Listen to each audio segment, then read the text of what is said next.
महापौर की तानाशाही देखी गई, जहां एक तरफ देश के प्रधानमंत्री लॉकडाउन के समय में लोगों से घर और दुकानों का किराया न लेने की बात कर रहे हैं, तो वहीं भाजपा के काशीपुर नगर निगम महापौर अपनी तानाशाही दिखाने से पीछे नहीं हट रही, जिन्हें प्रधानमंत्री के आदेशों का जरा भी सरोकार नहीं। यही कारण है कि नगर निगम के नगर आयुक्त द्वारा बाजारी शुल्क न लिए जाने के आदेश करने के बाद भी अपनी तानाशाही का परिचय देते हुए नगर निगम मेयर ने तय बाजारी शुल्क करीब ठेले और फड़ वालों से लेना शुरू कर दिया। देखिए खास खबर सिर्फ आरजेसी पर, काशीपुर से एफयू खान के साथ। बिल्कुल मैम। और फिर भी अगर इसमें अगर वो होता है तो वो गलत होगा।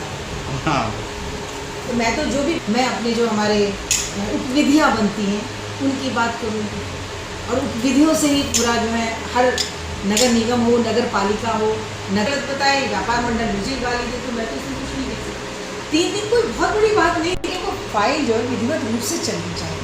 अगर नहीं चलती तो कल मेरे पास बोर्ड को देने के लिए मतलब हम आपने मौखिक स्वीकृति दे दी और ये डायरेक्ट वहाँ से छोटे छोटे व्यापारी जो फड़ और ठेले वाले हैं वो हम लोगों के पास आए कि साहब हम 2 महीने से परेशान हैं, हमारी रोजी रोटी पे संकट छाया हुआ है और आप चल के MNA साहब से बात करें कि हमारा जो तय बाजारी शुल्क है वो माफ़ हो। हम MNA साहब के पास पहुँचे, उन्होंने तुरंत ही उस पर कार्रवाई करते हुए तय बाजारी शुल्क माफ़ कर दिया, लेकिन अगले दिन ही मेयर साहिबा ने उस पर एक ऑब्जेक्शन कर दिया कि यह तय बाजारी शुल्क लिया जाएगा क्योंकि इससे नगर निगम को कुछ आय होती है और ये बोर्ड की मीटिंग में पास होगा। हम लोगों ने ये कहा कि चलो कोई बात नहीं, आपके 2-4 हज़ार रुपये जो आ रहे हैं उससे कोई इतना बड़ा प्रॉफिट तो होना नहीं है। और कोविड-19 के समय में जब प्रधानमंत्री मोदी जी ने ये कह रखा है कि आप किसी से कोई किराया वसूल नहीं करेंगे, तो क्या नगर निगम उस क्षेत्र में नहीं आता है? अगले हमारे को कुछ जो क्षेत्रीय पार्टी है हमारी, एक आम आदमी पार्टी और कांग्रेस पार्टी, इन लोगों की तरफ से हमें समर्थन मिल रहा है। अगर ये मेयर साहिबा इस तय बाजारी शुल्क को माफ़ नहीं करती हैं तो इसके आगे के लिए कोई ना कोई धरना प्रदर्शन या ऐसे कुछ चीज़ करे जाएंगे जिससे व्यापारियों का हित हो। ये रोज की हमारी दुकानदारी हमारी होने रही साहब, क्या करे जाए, गरीब आदमी हम वैसे ही हैं।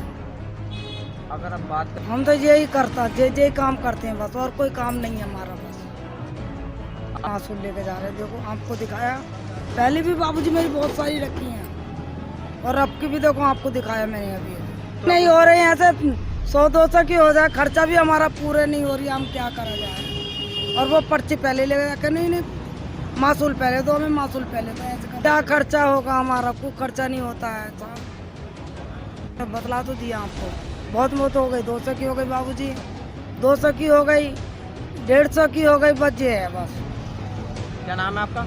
राम मूर्ति। पर्ची 25 रुपये की कटती है और ये तो क्लियर नहीं है कि दिन में हो सकता है 1 जोड़ी बिक जाए चप्पल या 2 जोड़ी बिक जाए, इससे ज़्यादा तो नहीं बिक पा रही है। और तो जेब से भी देके जा रहा हूँ, यहाँ का जो घर तक पहुँचता हूँ ना, तो ये जो खर्चा आ रहा है वो 105 रुपये का आता है।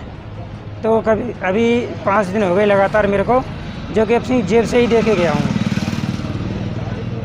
अभी तो बहुत बुरा हाल है, घर का खर्चा तो बहुत ही भारी पड़ रहा है। आप कहूँगा भैया, मैं तो चाहूँगा मेरे को परमानेंट यहाँ जगह दी जाए, पर्ची माफ़ हो जाए, तो इससे बढ़िया क्या है।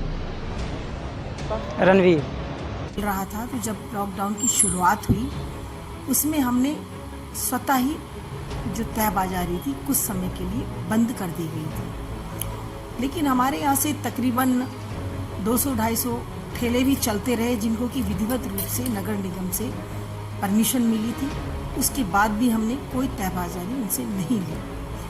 लेकिन जब इसके बाद 4 मार्च से जब लॉकडाउन की तकरीबन ये हो गया कि सभी दुकानें खुलेंगी, सभी ठेले भी चली रहे थे, सब ठेलों को भी परमिशन मिल गई, तो ये वसूली शुरू हुई, क्योंकि आगे आने वाले समय में काम भी होने हैं, सब काम होने हैं। तो एक ये नियम है कि भाई तय बाजारी जो यहाँ ठेले वाले हैं उनसे ली जानी है और विधियाँ हैं इसकी। मैं चाहती हूँ, जहाँ तक आप प्रधानमंत्री जी की बात कर रहे हैं, प्रधानमंत्री जी जो निर्णय लेते हैं हम सब उनका सम्मान करते हैं। अब मैं आपसे जानना चाहती हूँ कि क्या GST पर हम लोग नहीं दे रहे, इतनी विषम परिस्थिति GST का भी दे रहे हैं, आपका डीजल और पेट्रोल पे वैट लग रहा है वो भी दे रहे हैं। कुछ ऐसी आवश्यक चीज़ें होती हैं जिन पर कि हम निरंतर उनको ले रहे हैं। 2 महीने के बाद ये अब सब अपना बहुत बेहतर तरीके से सब काम कर रहे हैं। पूरे मार्केट में, पूरी गलियों में, हर जगह से ठेले जा रहे हैं। उसका एक नियम होता है, हमें इसमें भी ऐतराज़ नहीं होता।